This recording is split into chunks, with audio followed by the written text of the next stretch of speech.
Ceci est un livre audio autogénéré par Google. Citation. L'absurde naît de cette confrontation entre l'appel humain et le silence déraisonnable du monde. Albert Camus, Le mythe de Sisyphe. Dédicace.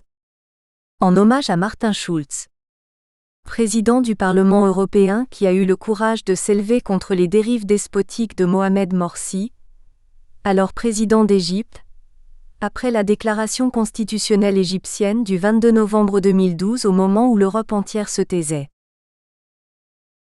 Introduction. Le monde a cru, nous avons cru aussi en Europe, qu'en renversant ce que l'on appelait des dictatures, les peuples arabes se dirigeaient vers plus de liberté, plus de démocratie et moins de religion. Cela a été une amère déception en Irak d'abord, puis en Tunisie, en Libye, en Égypte, en Syrie. Il faudra pourtant qu'un jour ces pays parviennent à instaurer une véritable république citoyenne et laïque, respectueuse de tous les droits de l'homme.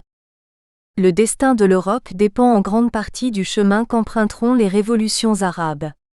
Dans le meilleur des cas, si ces révolutions se stabilisent laissant émerger de vrais processus démocratiques portant au pouvoir des partis respectueux des grandes valeurs humaines des droits de l'homme, on peut espérer une coexistence fructueuse et pacifique entre les deux rives de la Méditerranée. Dans le cas contraire, on peut craindre le pire car ces deux mondes ne sont que trop proches, et l'Europe subira de plein fouet les excès, voire les violences qu'une surenchère religieuse dans ces pays pourrait provoquer car la violence ne connaît pas de frontières.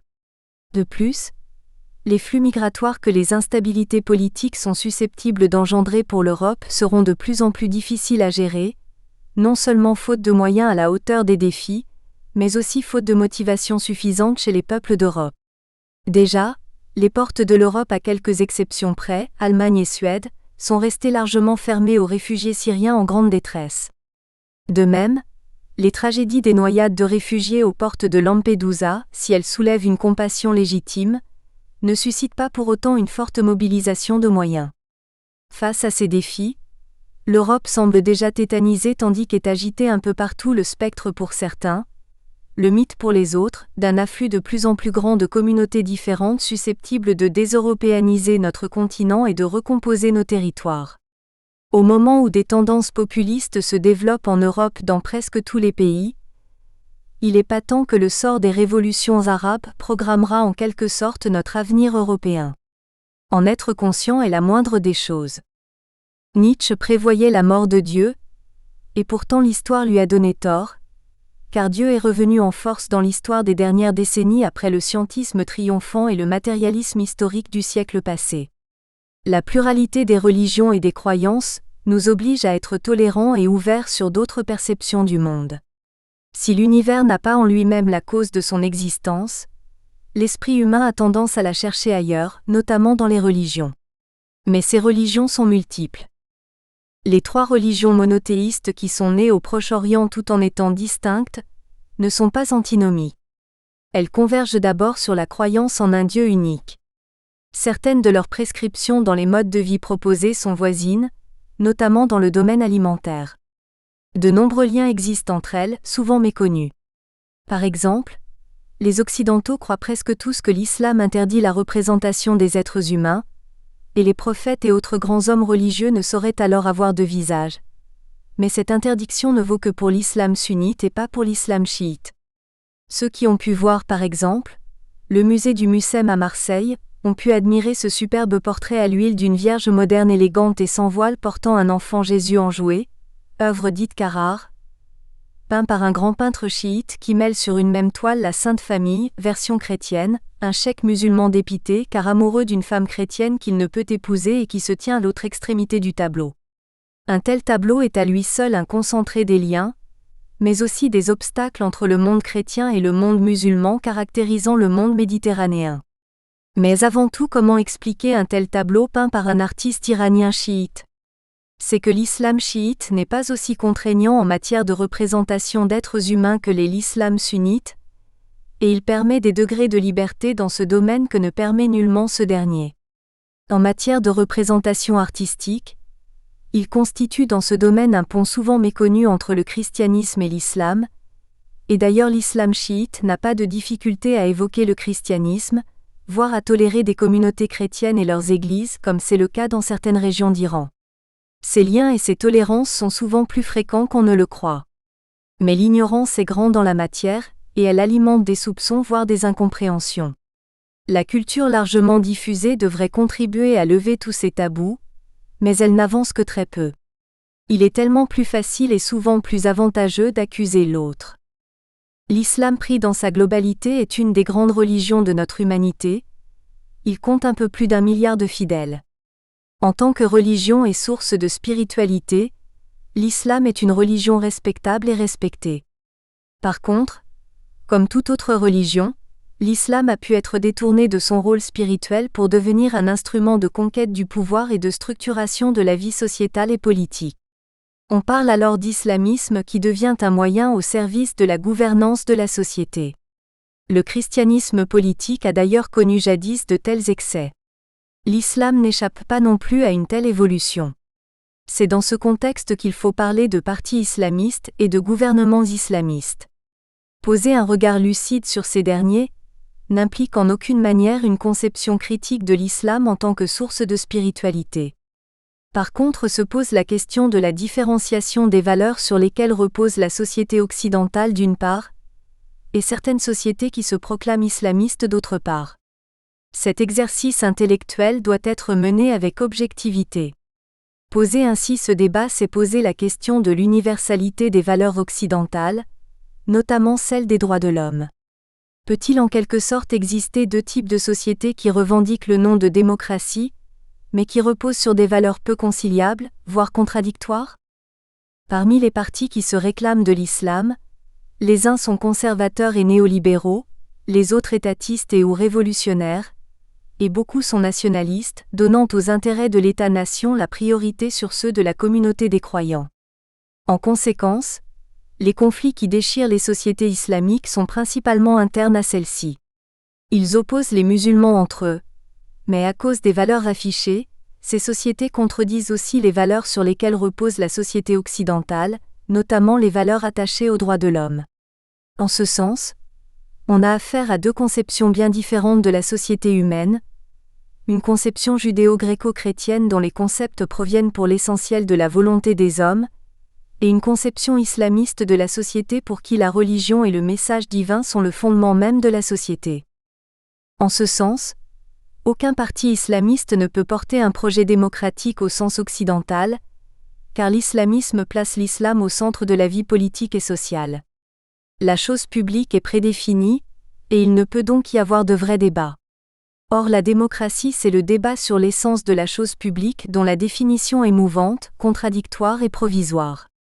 Un projet islamiste de la société et le concept de démocratie ne peuvent coexister à terme. Alors que les printemps arabes avaient ouvert les portes des processus dits démocratiques, dans de nombreux pays arabo-musulmans, à l'exception des monarchies du Golfe qui ont utilisé leur force de frappe financière pour éloigner ce tsunami qui risquait de les emporter, l'Europe, qui avait longtemps pactisé avec les dictatures arabes, allant jusqu'à en faire de partenaires économiques et stratégiques, a pensé faire oublier ses erreurs du passé en appuyant les processus politiques de Tunis au Caire. Elle en espérait un modèle de gouvernance proche des valeurs universelles des droits de l'homme. L'empathie de l'Europe pour les printemps arabes a été grande au début, mais l'Europe n'a pas voulu voir ou n'a pas su voir que parmi la cohorte des partis qui se présentaient au suffrage universel, il y avait des partis, certes d'essence religieuse, mais dont les pouvoirs financiers étaient colossaux par rapport aux autres, en raison des liens secrets qu'ils entretenaient avec les pétromonarchies depuis des décennies. Ces partis, celui des frères musulmans en Égypte ou celui d'Ennahda en Tunisie, avaient de ce fait plus d'une longueur d'avance sur les autres partis concurrents en matière de campagne électorale. Ils étaient condamnés de ce fait à remporter les élections, ce qui fut fait aussi bien en Tunisie qu'en Égypte. Il ne pouvait pas en être autrement. L'Europe n'a pas voulu voir cette inégalité de chance pourtant patente, et n'a retenu que l'aspect formel et ostentatoire de ces élections, à savoir le processus démocratique d'élection libre. Elle en a salué les résultats, et a évité de se poser la question du pourquoi et du comment. Ainsi, arrivés aisément au pouvoir, ces partis religieux, d'essence islamiste, ont vite fait d'oublier leurs promesses électorales pour s'approprier l'ensemble des leviers de la gouvernance d'un pays, rejetant ainsi les principes de la division des pouvoirs chers à Montesquieu et sans lesquels il n'y a pas de démocratie. Puis, profitant de leur nouvelle notoriété, ils n'ont pas hésité à imposer leur idéologie religieuse, méprisant ainsi non seulement les principes pluralistes de la démocratie, mais aussi le respect des conceptions différentes de la vie politique incarnées par d'autres mouvances. Très vite alors, ils ont montré leur vrai visage et leurs vrais objectifs, dissimulés dans la campagne électorale, en prenant les fondements d'une nouvelle société reposant sur les principes de la charia, principes dont la plupart sont l'antithèse des droits de l'homme prônés par l'Occident. L'Europe s'est retrouvée prise en quelque sorte dans un piège. Elle avait encouragé partout les processus démocratiques reposant sur le multipartisme, et elle s'est retrouvée face à de nouveaux régimes qui se prévalaient certes de la légitimité des urnes, mais dont l'ambition à peine dissimulée était de mettre un terme aux valeurs démocratiques occidentales pour leur substituer celles de la charia aux antipodes des valeurs de l'Occident. L'Europe n'a pas voulu opposer à ces nouvelles forces religieuses une forte résistance, de peur de s'aliéner les nouveaux régimes espérant sauvegarder leurs intérêts géopolitiques, et ce, alors que les anciens alliés déchus avaient disparu définitivement de la scène politique. Les États-Unis ont été même prompts à légitimer ces partis victorieux pourvu que leurs intérêts puissent prospérer, partageant avec eux un tropisme inattendu, le culte du marché libre et de la libre concurrence dont les partis islamistes au pouvoir se faisaient désormais les chantres. Tout ceci explique que les critiques occidentales aient été minimales à l'encontre des régimes islamistes, issus des urnes en Tunisie et en Égypte. Seule la voix courageuse du président du Parlement européen, Martin Schulz, a rompu ce silence, en condamnant à la fin du premier trimestre 2013 la mainmise de Mohamed Morsi sur l'ensemble des pouvoirs de son pays, ce qui équivalait à l'apparition d'une dictature de facto, patinée par ailleurs par l'exaltation de l'islamisme religieux. À quelques nuances près, Ennahda en Tunisie était arrivé au même point. Les régimes islamistes ont pu ainsi prospérer à quelques encablures de l'Europe, et ce avec l'accord tacite de l'Occident. Face au silence de leurs gouvernants, la société civile européenne a su faire entendre sa voix à travers ses nombreuses ONG, dont beaucoup n'ont pas hésité à franchir la Méditerranée pour assister les diverses composantes d'opposition de ces pays entrés en rébellion directe contre leur nouveau gouvernement et leurs nombreuses déclarations islamistes peu ou pas démocratiques, notamment au Caire et encore plus à Tunis. Cette aide multiforme fut d'abord morale et politique, et malgré les aides financières des pétro-monarchies au régime islamiste, les ONG ont contribué dans ces deux pays à renverser les gouvernements en place en vue de faire émerger un autre type de gouvernance plus conforme aux droits de l'homme, même s'il faut reconnaître que ces renversements se sont opérés dans la douleur avec des confrontations dignes d'une guerre civile, particulièrement en Égypte où se précise à nouveau le risque des apostrophes. Une gouvernance armée qui ne manque pas de questionner l'Occident. Globalement cependant, le bilan des interventions multiformes des ONG européennes est loin d'être insignifiant, tandis que dans une autre région du bassin méditerranéen, au Proche et au Moyen-Orient, l'externalisation du conflit syrien a mobilisé de nombreuses ONG européennes pour apporter une assistance médicale d'urgence et humanitaire dans ce qu'il fait bien appeler une des grandes tragédies de l'histoire contemporaine. Les ONG d'Europe ont donc développé toutes leurs compétences pour aider, sur le plan des valeurs, des concepts démocratiques, de l'aide médicale et humanitaire, la partie du bassin méditerranéen à dominante arabo-musulmane, partie qui s'est embrasée à quelques encablures de l'Europe, menaçant la stabilité de celle-ci. Sans ces ONG, l'incendie serait encore plus grand. Le poids de la géographie d'abord explique que nous sommes face à un problème mondial. En effet, la Méditerranée est une mer tricontinentale qui baigne l'Europe du Sud, l'Afrique du Nord et l'Asie mineure. Longtemps lac quasi fermé, sauf à travers les colonnes d'Hercule aux temps antiques, devenu aujourd'hui détroit de Gibraltar, la Méditerranée est, depuis le percement de l'isthme de Suez par Ferdinand de Lesseps en 1869, une voie de passage vers le Golfe, les Indes et l'Extrême-Orient. Pourtant, il serait injuste d'imputer trop vite et trop facilement cet incendie au seul monde arabo-musulman. Les gouvernements d'Europe ont eux aussi leurs propres responsabilités, en ayant soutenu pendant des décennies des régimes corrompus. Et à cette première violence qui explique en grande partie la genèse des printemps arabes, s'ajoute une autre raison plus subtile, qui est à rechercher dans la pauvreté endémique dans laquelle ces régimes corrompus ont maintenu la majorité de leur peuple. Cependant, en matière de pauvreté, il serait juste de préciser qu'elle n'affecte pas seulement le monde arabo-musulman méditerranéen. L'autre rive européenne de la Méditerranée n'est pas épargnée pour autant, frappée violemment, non pas par la violence des armes, mais par une autre forme de violence aussi pernicieuse, celle engendrée par la crise économico-financière endémique. Ainsi, en Grèce, après 4 ans d'une austérité imposée de façon inhumaine par les pays et instituts financiers créditeurs qui ont banalisé la misère, une nouvelle loi prévoit l'emprisonnement immédiat de toute personne ayant une dette envers le trésor public de plus de 5 000 €. Cette loi draconienne contribue à détruire le tissu social de ce pays plusieurs fois millénaire. Des familles déshéritées sont ainsi lancées en prison au mépris des droits de la personne humaine. La rive européenne de la Méditerranée est aussi violentée, de sorte que c'est tout le pourtour méditerranéen qui risque d'être déstabilisé. C'est dans ce contexte de grande dangerosité et de grande souffrance que nos ONG européennes ont évolué pour apporter leur concours, d'autant qu'à toutes ces violences est venue s'en ajouter une autre, celle d'un terrorisme aveugle semant dans de nombreux pays la mort et la désolation. Il convient alors de poser la question des incidences du terrorisme sur les missions des ONG. On assimile vite le mot de terrorisme à celui de la mort.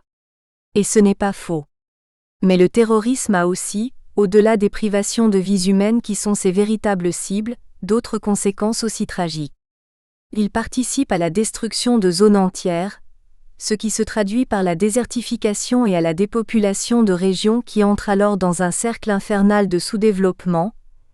Le terrorisme vide peu à peu les villes de leurs habitants, comme ce fut le cas spectaculaire de la ville de Chinguetti en Mauritanie. Il vide la zone occupée de toute activité économique, à commencer par ses industries et son artisanat, sauf s'il existe des ressources minières ou énergétiques que la rébellion va essayer alors de s'approprier et exploiter pour accroître ses revenus, lesquels lui permettront à leur tour d'augmenter ses commandes d'armement. Les rares habitants qui subsistent vendent peu à peu leurs biens et leurs troupeaux pour survivre. Les enfants souffrent de malnutrition et les ONG, comble de malheur, sont interdites d'accès. Si elles s'aventurent sur ces terrains, elles le font au péril de leur existence et au péril de la mort de leurs membres. Ce fut le cas du terrorisme dans le Sahel, mais c'est aussi le cas actuel des guerres qui ont engendré les printemps arabes, en Libye, en Syrie, en Irak, au Yémen et dans une mesure significative en Tunisie, en Égypte, notamment au Sinaï et au Liban. C'est pourquoi les ONG n'ont pas pu toujours accomplir normalement leur mission sur ces terres, qui leur étaient politiquement et militairement interdites. Cet ouvrage est consacré à leurs exploits, mais aussi à leurs déceptions. Chapitre 1 : L'apport de la société civile européenne à la démocratie égyptienne. 1. La situation léguée par les frères musulmans à la chute de Mohamed Morsi. Arrivés sans expérience politique, trop pressés, les frères ont abordé le pouvoir avec une mentalité d'opposants, en cherchant à s'emparer le plus possible des 3 piliers de l'État qu'ils ne contrôlaient pas encore, la police, l'armée, la justice. Ils ont cherché par exemple à abaisser l'âge de la retraite des magistrats, en majorité hostiles, pour recruter de nouveaux magistrats choisis en fonction de leur obéissance à la confrérie. Leur seul dessein était avant tout de mettre sur pied un État religieux, malgré la promesse jamais tenue de renaissance économique, sociale et culturelle du pays. Ce n'était pas la priorité. Il s'en est suivi un affaiblissement total de l'État et de ses politiques régaliennes. Alors que les aides sociales d'État envers les plus humbles se sont réduites au profit des actions caritatives de la confrérie, les frères ont pu mélanger ainsi volontairement le caritatif et l'endoctrinement politique auprès des masses, leur assurant de nouvelles victoires électorales. La spéculation s'est amplifiée. Ainsi, les bouteilles de gaz dont le tarif officiel était de 8 livres égyptiennes ont disparu pour réapparaître sur le marché noir à 70 livres, tandis que dans les succursales locales de la confrérie les bouteilles rachetées à 8 livres à l'État étaient revendues 10 livres, la marge servant à financer d'autres actions politiques islamistes.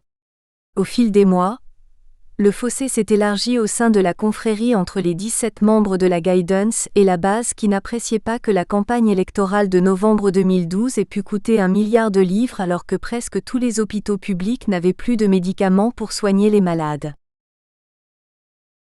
2. La société civile européenne, face à la concentration totale des pouvoirs par Mohamed Morsi et les frères musulmans. Au sein du nouveau gouvernement mis en place par Mohamed Morsi, il était notoire qu'il existait une sous-représentation volontaire des Coptes et des femmes, seulement 2, dont l'une était copte et l'autre musulmane, et une absence totale des acteurs de la révolution, comme s'il ne s'était rien passé. Ce gouvernement avait été conçu pour servir avant tout les intérêts des frères musulmans, au détriment même du parti ultra-conservateur Al-Nour, furieux de ne se voir attribuer que le seul portefeuille de l'environnement. Ainsi la révolution verte visait un but précis: conforter la place de l'islam dans le pays et annihiler toute contestation en maîtrisant l'information. Pendant ce temps, la machine judiciaire était en route contre les opposants. La presse a été vite dans le viseur du pouvoir et le rédacteur en chef du quotidien égyptien indépendant Al-Dostour, Islam Afifi, a été le premier à se voir condamné pour publication d'informations mensongères et incitation à la déstabilisation du pays. Parallèlement, l'islamisme s'est vite concrétisé par des faits concrets dans la vie quotidienne. C'est ainsi que des femmes voilées sont apparues à la télévision pour la présentation de journaux d'information sur des chaînes d'État alors que sous le régime Moubarak cela était interdit. Tout d'abord, les ONG occidentales tant américaines qu'européennes se sont mobilisées pour lutter contre cette mainmise totale de la confrérie des frères et de Mohamed Morsi sur le pays. Déjà, ces ONG avaient un passé sulfureux et sous Moubarak leurs activités avaient été contrôlées et parfois interdites par les services de sécurité. Il en fut de même, à quelque chose près sous le gouvernement de Mohamed Morsi. Ce dernier avait déjà élaboré, en l'absence de l'Assemblée du peuple, un projet de loi visant à réguler l'activité des organisations de la société civile et des droits de l'homme. Tout ce qui n'allait pas dans le sens de la charia devait être banni et les auteurs de ces ONG arrêtés. En fait, il existait alors en Égypte 43 000 ONG, dont certaines reçoivent des aides financières d'institutions basées à l'étranger. Ce projet révèle le désir des frères musulmans d'imposer leur mainmise sur la société civile. La confrérie cherche à museler les ONG, a pu ainsi expliquer Bayedine Hassan, directeur du Centre du Caire pour les études des droits de l'homme. Le projet de loi en question soumettait les ONG à un contrôle administratif et sécuritaire accru, notamment sur la question du financement. Ainsi, les ONG qui souhaitaient obtenir un financement étranger devaient obtenir l'autorisation préalable d'une commission composée en partie de représentants des services de sécurité. L'autorisation de cette commission était également impérative pour les ONG qui souhaitaient se joindre à des réseaux à l'étranger ou à des organisations internationales. Une atteinte à la liberté, selon les ONG. Les responsables des ONG ont dénoncé une tentative visant à les étouffer graduellement en bloquant leurs sources de financement. Nous sommes face à un nouvel État policier, a précisé alors un communiqué conjoint publié par 40 ONG, tout en affirmant que le projet de loi comportait encore plus de restrictions que sous Moubarak. Il ne faut pas s'étonner que dans un tel contexte, un procès d'une quarantaine de membres d'organisations non gouvernementales, dont de nombreuses ONG américaines, se soit ouvert devant un tribunal au Caire ayant abouti à des condamnations, à des dissolutions et des expulsions des membres étrangers de nombreuses ONG. Devant la levée de boucliers, un nouveau projet a été élaboré qui n'a pourtant nullement supprimé la tutelle de l'État, car il fallait coûte que coûte respecter les impératifs de la sécurité nationale. En vertu de la loi en vigueur, la loi 84 de l'année 2002, le financement et la gestion des ONG devaient être soumis au contrôle du ministère de la Solidarité.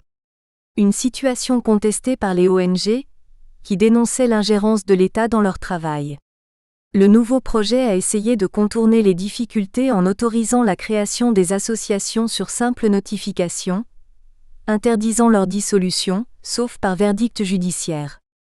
Pour former une ONG, la loi a exigé alors la liste des membres du conseil d'administration, entre 9 et 21 membres, ainsi que le règlement intérieur, se permettant de s'opposer à certains membres. Elle a voulu en limiter le nombre en autorisant aux ONG les seules activités ressortant des domaines du développement, des droits de l'homme, des œuvres caritatives et culturelles, en leur interdisant de faire de la politique, de soutenir des candidats aux élections présidentielles ou parlementaires, de participer à des actes susceptibles de porter atteinte à l'unité nationale ou aux religions. En revanche, tous les crimes ou délits commis par une ONG devaient être soumis au code pénal. Toutefois, Mohamed Morsi n'a pas eu le temps d'interdire le financement étranger et les organisations étrangères en Égypte, bête noire du pouvoir. Selon le nouveau projet de loi, un haut comité formé d'un représentant du ministère de la Solidarité sociale, un autre des Affaires étrangères et un troisième de la coopération internationale, devait être chargé d'étudier les demandes de création de filières étrangères d'ONG en Égypte et il devait être vérifié que les dons reçus par l'ONG correspondaient aux projets et activités légales de l'organisation. En cas d'infraction à la loi, le gouvernement aurait eu le droit de déférer le dossier des ONG contrevenant à la justice. L'ensemble des ONG présentes en Égypte a pu alors parler de tutelle étatique. Selon Mohamed Zareh, du Centre des droits de l'homme pour l'aide des prisonniers, le brouillon de la loi n'avait pas réglé crucialement la question du financement étranger des ONG. C'est inadmissible que le gouvernement s'octroie le droit absolu d'interdire certains financements destinés à des projets auxquels il s'oppose. Ce terme vague de souveraineté nationale peut être interprété de façon très large. Critiquer la situation des droits de l'homme en Égypte peut être considéré comme enfreignant la souveraineté internationale, a alors critiqué Zareh. Il expliquait que le financement local était souvent destiné aux organisations travaillant dans le domaine des services sociaux et caritatifs. Mais plusieurs ONG travaillant dans les domaines des droits et des libertés tablaient sur le financement étranger. Les ONG égyptiennes ont toutes été appuyées par les ONG européennes et américaines, malgré les menaces du régime de Morsi. 3. La longue lutte des ONG contre une nouvelle constitution islamiste. La majorité de la constituante était islamiste. Cependant, quelques musulmans libéraux, bien que minoritaires, y ont été aussi élus, ainsi que quelques chrétiens. Comme on pouvait s'y attendre, les conceptions entre islamistes, d'une part, et les libéraux et chrétiens minoritaires d'autre part, ont été diamétralement opposées en ce qui concerne les fondements de la société civile au point que les libéraux et coptes ont claqué la porte pour établir seul un second projet de constitution alternative. Ils ont été rejoints par de nombreuses ONG en appui. L'idée a été de faire un front commun pour contrer l'hégémonie des frères musulmans et des salafistes sur le processus constitutionnel. Ils ont annoncé leur projet de former une équipe comprenant les démissionnaires et d'autres politiciens et juristes de la société civile pour s'atteler à la rédaction d'une constitution parallèle, plus à même d'incarner les objectifs et l'esprit de la révolution, en réintroduisant le concept de monde laïque rejeté par les islamistes.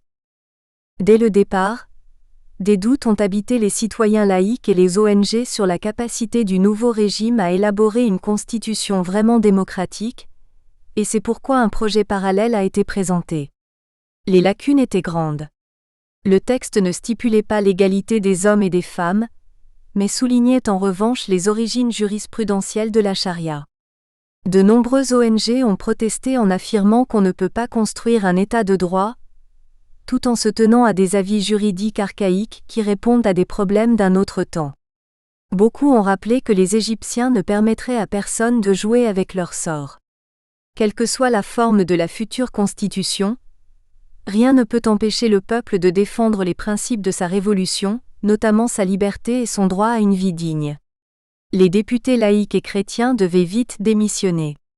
Profitant de ces contradictions, et après avoir récusé la haute hiérarchie judiciaire, accomplissant à nouveau un nouveau putsch civil visant à lui conférer la totalité des pouvoirs, le président Morsi a interdit toute tentative de dissolution de l'Assemblée constituante.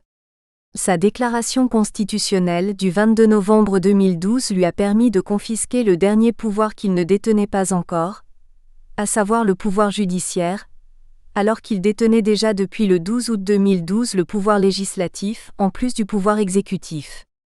Il s'est alors placé au-dessus de tout recours juridique, et a sanctuarisé la constituante où régnaient pourtant en maître les frères et les salafistes, tous alliés.